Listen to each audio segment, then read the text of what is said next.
13 h, le journal. Merci de nous suivre. Bonjour à tous. Intéressons-nous tout de suite au titre de cette édition. Début aujourd'hui de la visite d'État dans la région du Hounzi du président de la République, Alassane Ouattara, un séjour du 25 au 28 septembre prochain. Première étape, la ville de Dimbokro. Les populations sont sorties nombreuses pour recevoir chaleureusement le chef de l'État. Dimbokro, dans la région du Hounzi, les populations visiblement heureuses d'accueillir le président de la République, Alassane Ouattara, dans le cadre de cette visite d'État. Les peuples du centre-est attendent beaucoup du chef de l'État, Alassane Ouattara. Enfin, en Algérie, le verdict du procès de Blida, 15 ans de prison pour Saïd Bouteflika, le frère cadet du président déchu. Les populations de la région du Hounzi sont donc sorties nombreuses aujourd'hui pour accueillir le président de la République, Alassane Ouattara. Chants et danses pour marquer la joie de recevoir le chef de l'État à Dimbokro, chef-lieu du Hounzi, sa terre natale. Le point avec Jérôme Kofi Ebola.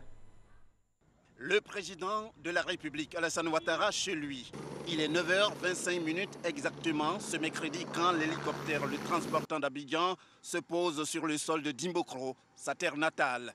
La joie qui anime le chef de l'État en se retrouvant parmi les siens avec tant de souvenirs est immense. C'est un bonheur d'être à Dimbokro aujourd'hui pour 4 jours.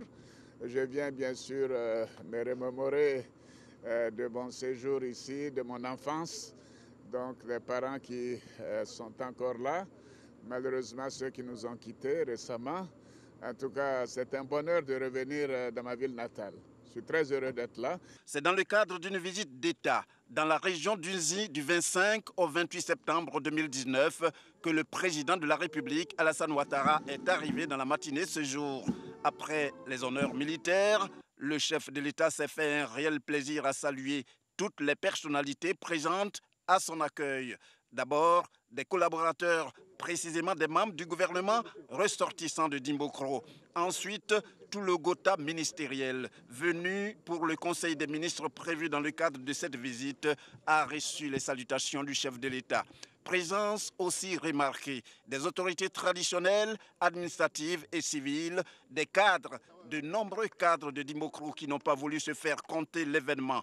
Ils sont tous venus pour voir le président à qui ils vont certainement soumettre des doléances comme en pareille circonstance pour le développement de leur région. Autre attraction, les honneurs militaires rendus au chef de l'État Alassane Ouattara. C'était à l'entrée de la ville de Dimbokro. Les détails avec Abou Sanogo. Dimbokro, ville du centre de la Côte d'Ivoire, a battu le rappel de ses fils pour recevoir le président de la République Alassane Ouattara qui visitait la région. À son arrivée à l'Arc de Triomphe, le chef de l'État Alassane Ouattara a été accueilli par le Premier ministre Amadou Gon Coulibaly, le président du Sénat Jeannot Ahoussou Kouadio et les autorités locales avant d'aller s'incliner devant le drapeau pour l'exécution de l'hymne national et recevoir les honneurs militaires dus à son rang.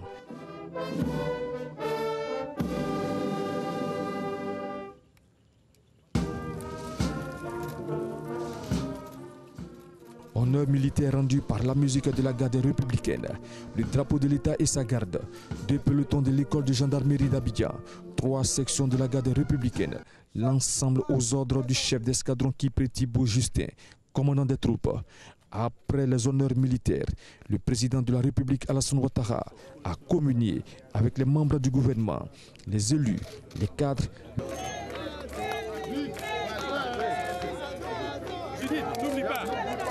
Le corps préfectoral et la chefferie traditionnelle de la région du Hounzi.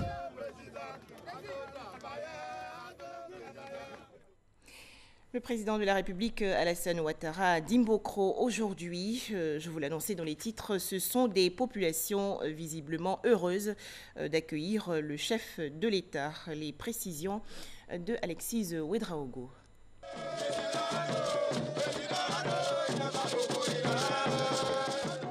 Il est 9 h ce mercredi à Dimbokro.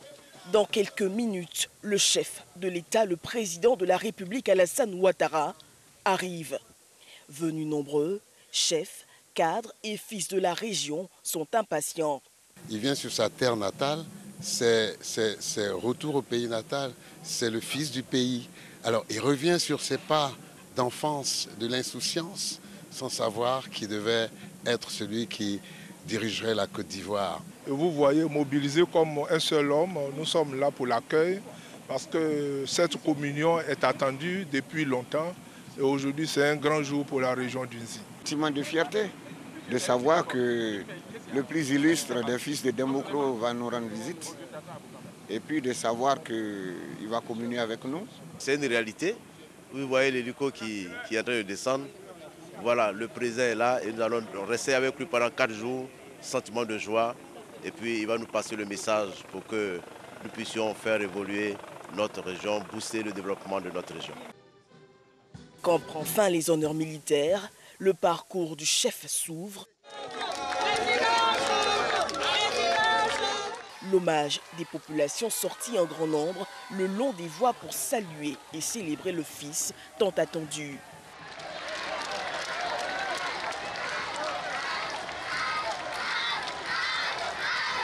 De l'Arc de Triomphe au quartier résidentiel, le fils d'Nzi aura replongé dans la chaleur des siens.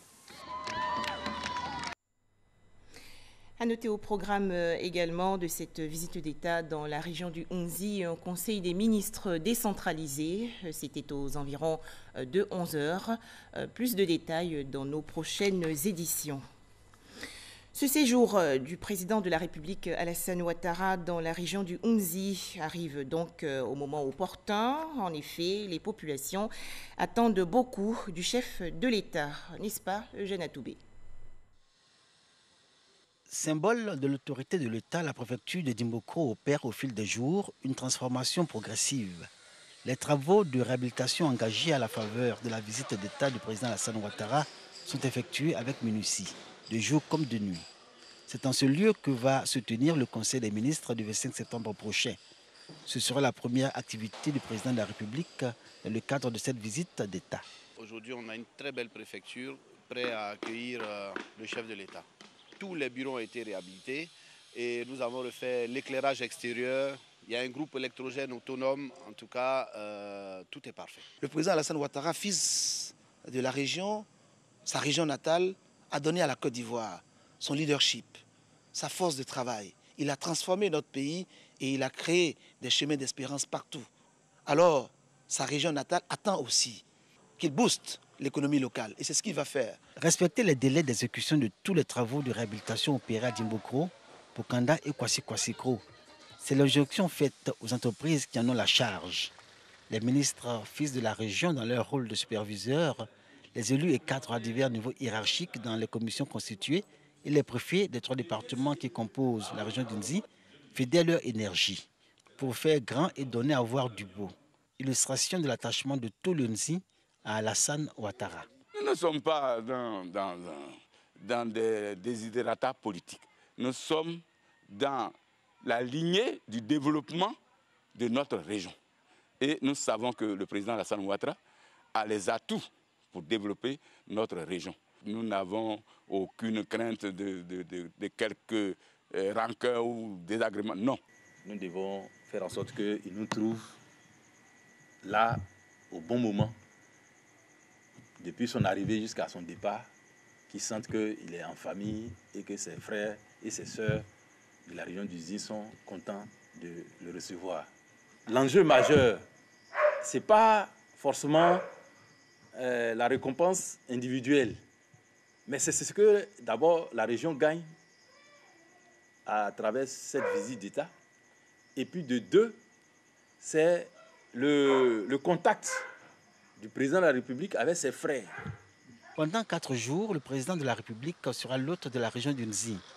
Chef d'État, Alassane Ouattara est surtout fils de cette région et natif de Dimbokro.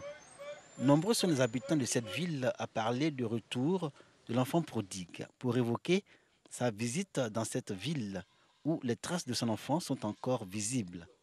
La maison familiale où vivent encore son oncle Sissé Seydou Tchomba et sa tante Sissé Makoro au quartier Sokoradjan, la grande cour à Dioulakro et puis l'école primaire entièrement réhabilitée qui porte son nom. Nous sommes dans la classe où il est passé et cette classe est devenue une maternelle maintenant. Je suis très heureuse de diriger une école dans laquelle le président est passé. En tout cas, c'est une fierté pour moi. Cela me fait plaisir. Et les enfants même qui y passent, ils sont contents. Ils veulent aussi devenir président, pourquoi pas un jour. Le président Alassane, on était tous des enfants de l'école primaire EPP Plateau 1. Il était au CED avec nous. Il y avait moi 12 coups. On était 3, plus lui Alassane. On jouait au ballon ensemble. Il était le gardien de notre but. Ironie de l'histoire, le voisin de classe d'Alassane Ouattara au cours primaire avait pour père Koné Samba Ambroise. Ami de feu Félix Houphouët-Boigny, premier président de la République de Côte d'Ivoire, modèle et inspirateur de celui qui dirige aujourd'hui ce pays, Koné Samba Ambroise fait partie des pionniers de la lutte pour l'émancipation de la Côte d'Ivoire. Premier maire de Dimbokro, c'est son nom que porte le stade de la ville, construit et livré en 1975, année où Dimbokro abritait les festivités de l'indépendance de la Côte d'Ivoire. Tombé en désuétude et presque en ruine hier, le salle Koné Samba Ambroise rappelle les souvenirs de cette belle époque. Autre rendez-vous avec le soir 2019. Le salle va abriter le meeting de Dimbokro dans le cadre de la visite d'État du président Alassane Ouattara. Avec cette réhabilitation, le stade Koné Samba Ambroise aura un nouveau visage. Mais on est bien loin de celui qu'il avait en 1975, année de la célébration de l'indépendance de la Côte d'Ivoire ici à Dimbokro. Mais une chose est sûre, les populations peuvent rêver que le football reparte de plus belle dans cette région du Nzi, et notamment à Dimbokro. C'est aussi à une renaissance que Dimbokro aspire dans son rôle de locomotive de toute la région du Nzi. Passé l'époque glorieuse de la boucle du cacao, les populations de cette ville chargée d'histoire vont accueillir le président Alassane Ouattara sur des notes d'espoir. Bokanda, troisième étape de la visite d'État dans le Nzi du président de la République Alassane Ouattara. Ce sera le vendredi 27 septembre prochain. Les populations ont tout mis en œuvre pour réussir cet événement. On en parle avec Kader Sogodogo de RTI Bouaké. Entrée sud de Bokanda à partir du pont sur le Nzi. Des travaux de grande envergure ont lieu. Le premier magistrat est en entrée de sa ville. Il faut dire que Bokanda sera la deuxième étape de la visite d'État du président de la République Alassane Ouattara dans le Nzi. Pour la circonstance, Bokanda, le chef-lieu du département, fait peau neuve. La ville est en train de faire sa toilette. Pour marquer l'événement, il a été décidé que la voie, l'entrée de la ville soit traitée sur une distance d'environ 5 km depuis le pont jusqu'à la sortie de la ville. Je ne sais pas si ma bouche peut exprimer ce que cela représente pour des villes comme Bokanda. Écoutez, Bokanda est une contrée qui est naguère très prospère, qui a contribué d'une façon très significative au développement de la Côte d'Ivoire, mais qui, depuis les années 1970, avait été déclarée zone sinistrée. Les populations de Bokanda ont fini par se croire oubliées et ont pleuré, ont souhaité qu'à l'instar des autres cités qui ont reçu la visite du président de la République et qui est venu à eux avec beaucoup d'infrastructures, que ce bonheur-là aussi puisse leur arriver. Et puis le rêve est devenu réalité. Le maire et son équipe sont à la tâche pour gagner le pari d'une visite d'État des plus réussies.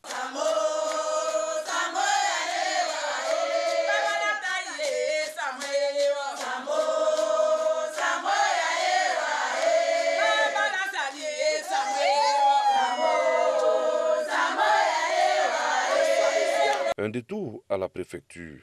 Les rencontres se multiplient. Le préfet et le sous-préfet reçoivent séparément les différentes couches de la population. Les acquis de la venue d'Alassane Ouattara à Bokanda sont nombreux. L'annonce déjà donne en termes d'infrastructure le reprofilage lourd de beaucoup de pistes. l'électrification de pratiquement tous les quartiers de Bokanda qui n'avaient pas le courant. Nous en avons dénombré 4 que nous avons soumis et qui sont en train d'être électrifiés. C'est l'électrification accélérée de certains villages, des villages qui n'étaient pas dans le programme de cette année.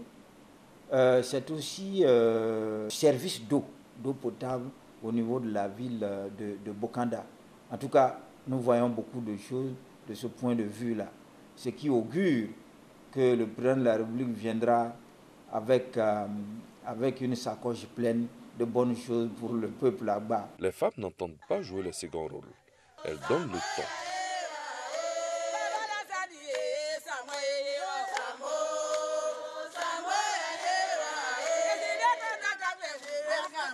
Je veux que le président de la République vienne à Bokanda. Nous-mêmes, on est heureux.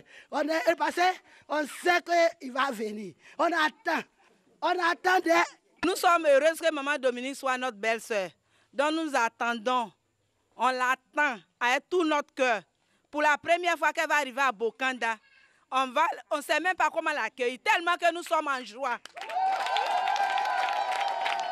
Visite d'État dans le Nzi à Bokanda, ça sera super. Les jeunes seront là. Nous avons vu ailleurs ce que le président de la République a fait pour la jeunesse de ces départements-là. Et à Bokanda, nous pensons qu'il va tripler cela. Il ne reste plus qu'à la chefferie traditionnelle de jouer sa partition. La terre de Bokanda sera pour lui favorable. Et quand on a fini la cérémonie, dans les libations, on souhaite que leur retour soit parfait, sans incident. Et c'est ce que nous souhaitons toujours. Le président de la République, Alassane Ouattara, sera à Bokanda dans la matinée du 27 septembre 2019. Le lendemain 28 septembre, ce sera au tour des populations de Dimbokro de communier avec le premier des Ivoiriens pour l'apothéose de la visite d'État dans le Nzi. Alors avant de se rendre dans la région du Nzi, dans le cadre de la visite d'État qu'il effectue aujourd'hui, le président de la République, Alassane Ouattara, a reçu hier Ousmane Diagana, le vice-président du groupe de la Banque mondiale. Leurs échanges ont porté sur l'adhésion de la Côte d'Ivoire au programme pour le renforcement des capacités des cadres africains du secteur public. Ce projet offre la possibilité de former des jeunes diplômés au sein de cette institution financière internationale. Les précisions dans ce reportage de Jérôme Kofi Abola. Ousmane Diagana avec le président Alassane Ouattara. La rencontre ce mardi entre le vice-président du groupe de la Banque mondiale et le chef de l'État s'est donnée pour cadre le palais présidentiel de la République de Côte d'Ivoire. Rencontre à l'issue de laquelle Ousmane Diagana a indiqué avoir échangé avec le président de la République sur l'adhésion de la Côte d'Ivoire au programme pour le renforcement des capacités des cadres du secteur public. Nous sommes en Côte d'Ivoire pour finaliser et signer l'adhésion de la Côte d'Ivoire au programme de renforcement des capacités des jeunes Africains. C'est un programme phare au niveau de notre institution qui nous permet de recruter des jeunes diplômés ivoiriens, à la fois des universités et des instituts supérieurs de formation au niveau national, mais également sur le plan international, au niveau de la Banque mondiale, pour qu'ils contribuent à notre mission d'accompagnement des pays dans leur développement. Et ce faisant, créer les conditions les meilleures pour eux, pour adhérer par la suite à la Banque mondiale ou revenir en Côte d'Ivoire pour continuer à contribuer au travail de développement que les autorités mènent. Donc ce matin, nous avons eu l'honneur d'être reçus par son Excellence, Monsieur le Président de la République, pour échanger autour des contours de ce programme.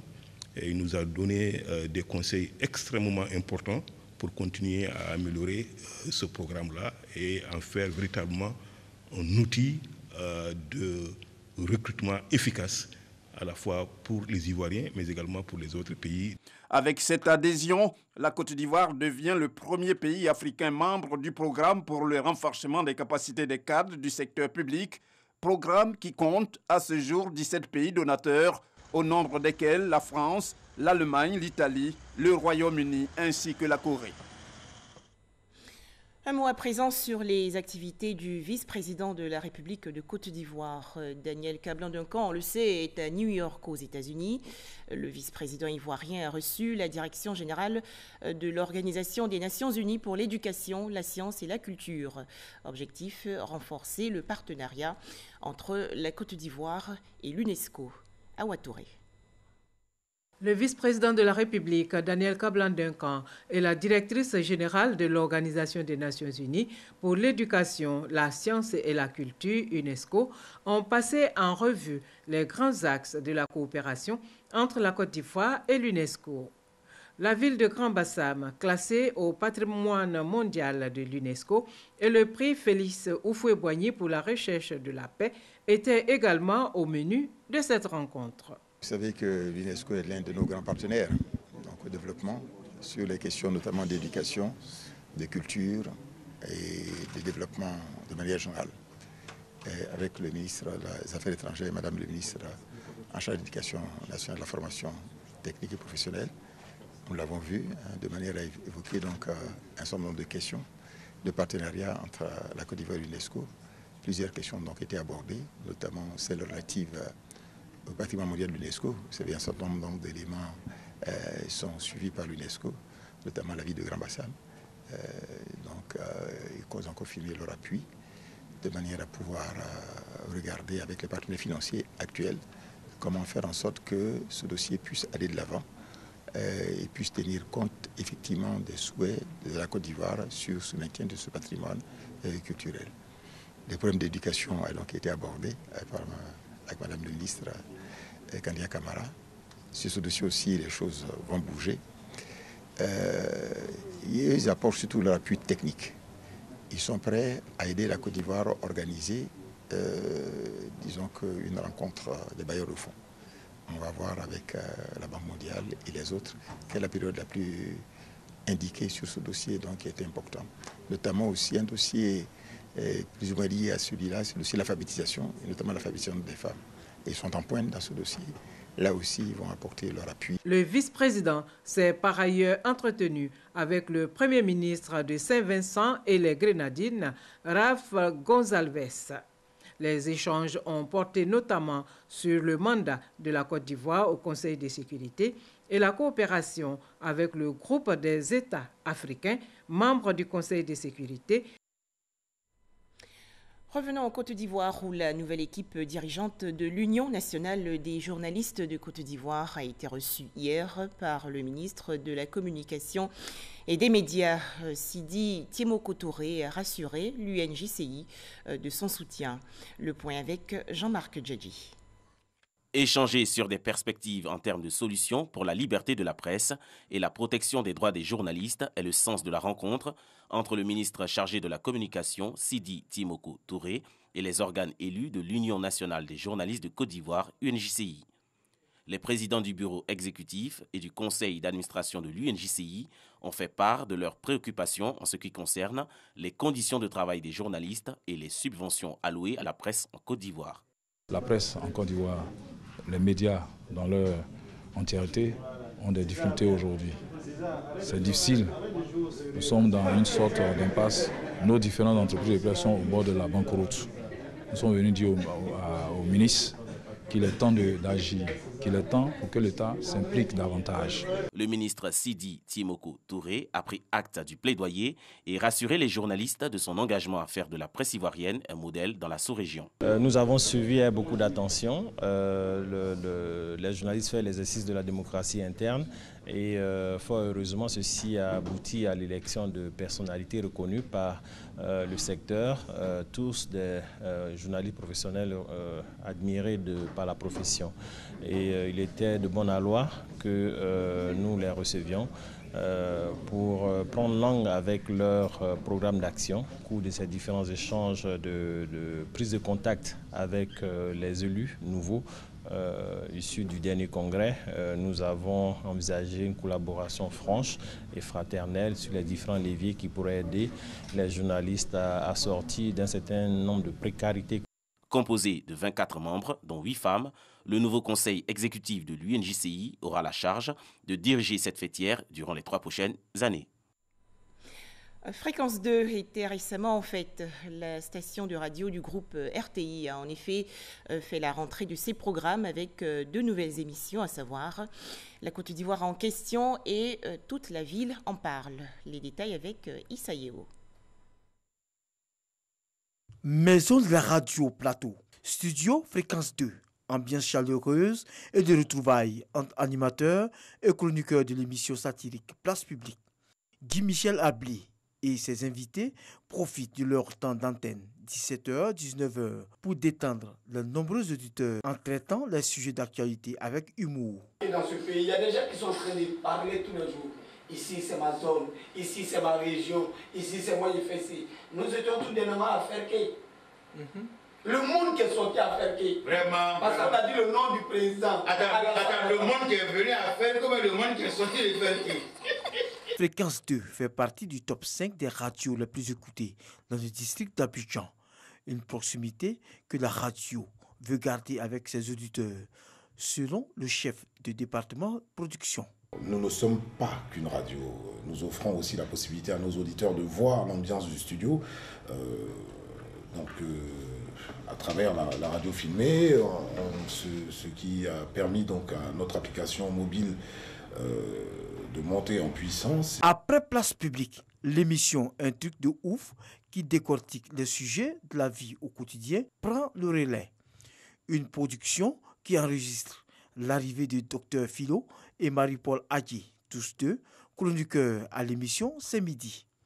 Qui nous conduira jusqu'à 21h, heure pétante dans le délire le plus total et arrosé par de très belles séquences. Pour la directrice de la chaîne, tout est mis en œuvre pour consolider les acquis et innover pour le bonheur des auditeurs. Sur Fréquence 2, nous avons des émissions références telles Les Matins d'Isaac, Place Publique, Entre midi et 2, Un truc de ouf ou encore Carré Rose pour les quotidiennes. Et puis nous avons des programmes en fin de semaine comme le Garba du week-end, comme la Côte d'Ivoire en question qui fait son entrée, comme notre soirée Clubin avec DJ Feno. Donc nous avons des programmes comme ça qui se sont installés dans les habitudes de nos auditeurs et que nous ne changeons pour rien au monde, mais que nous nous attelons à bonifier, à recréer, à réinventer pour que ces auditeurs-là prennent du plaisir à nous suivre. Créée le 11 novembre 1991, Fréquence 2 du groupe RTI est la première chaîne à exploiter le concept des radios filmées en Côte d'Ivoire.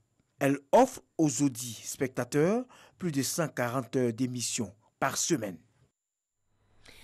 Direction la commune de Yopougon où 5000 kits scolaires ont été distribués aux jeunes enfants issus des milieux défavorisés. C'est un don du maire Koné Kafana.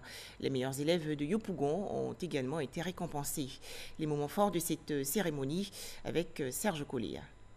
C'est une tradition depuis sa prise de fonction à la mairie de Yopougon. À chaque rentrée, le maire Gilbert Kafana Koné soulage les couches les plus défavorisées. Cette année, ce sont environ 5000 prises en charge et kits scolaires offerts aux élèves du primaire, du secondaire et des institutions de formation féminine. Ils sont issus de 74 établissements. 300 millions de francs CFA dégagés par la mairie pour promouvoir la politique de l'éducation pour tous prônée par les autorités ivoiriennes. Une action saluée par les bénéficiaires. Grâce à vous, nous les enfants de la commune de Yopougon, ainsi que nos parents, ne craignons plus la rentrée scolaire. L'excellence était aussi au rendez-vous avec la célébration et la distinction des meilleurs élèves de la commune, du CP1 à la terminale, au nombre de 360. Parmi eux, les meilleurs des meilleurs qui reçoivent un kit scolaire et une tablette. Merci à vous de nous donner l'occasion, à travers cette cérémonie, d'être une fierté et un honneur pour vous, pour nos parents, tout le personnel éducatif et toute la commune de Yopougon. Pour le premier magistrat de la commune de Yopougon, l'école constitue une priorité. Cet engagement répond à cette vision du chef de l'État qui veut que nous allions à l'émergence, mais il n'y a pas d'émergence sans excellence. C'est pour cela que nous tenons à encourager les élèves. Il est important que l'émulation soit créée pour que tout le monde suive le mouvement. Le représentant de la ministre Kandia Kamara félicite le maire de Yopougon pour toutes ses actions en faveur de l'école. Il faut noter que les meilleurs agents du système éducatif ont également été récompensés. Voilà, revenons sur la visite d'État du président de la République, Alassane Ouattara, dans la région du Hounzi. Alexis Ouedraogo, bonjour. Vous avez suivi l'accueil qui a été réservé dans la ville de Dimbokro au président de la République, Alassane Ouattara. Nous vous écoutons. Bonjour Juliette Ouéa, nous sommes bien à Dimbokro, l'une des villes les plus chaudes de Côte d'Ivoire, pas moins de 39 degrés à l'ombre. Cette semaine, la localité cristallise toute l'attention nationale. Le chef de l'État, Alassane Ouattara, est présent. Derrière moi, à la préfecture, se tient le Conseil des ministres de cette semaine. Une visite donc très attendue par les populations qui l'ont manifesté au président Alassane Ouattara. Le fils revient avec la puissance de ses attributs de chef d'État, une puissance susceptible d'impacter différents domaines de la localité, notamment des infrastructures, de l'économie pour les jeunes, mais aussi pour les femmes. La première dame Dominique Ouattara est attendue sous le coup de 16 heures ici. Elle devrait ouvrir le FAFSI aux femmes de la localité. Demain, jeudi, s'ouvre à Kwasi-Kwasi-Kro la première étape des tournées de cette visite d'État. Le message du président Alassane Ouattara est très attendu des populations. Pour l'heure, la mobilisation est à son comble. Merci Alexis Ouedraogo. Pour terminer, rappelons le début aujourd'hui de la visite d'État dans la région du Hounzi du président de la République Alassane Ouattara. Un séjour du 25 au 28 septembre prochain. La première étape a été il y a quelques instants la ville de Dimbokro. Et c'est la fin de ce journal. Merci de nous avoir suivis.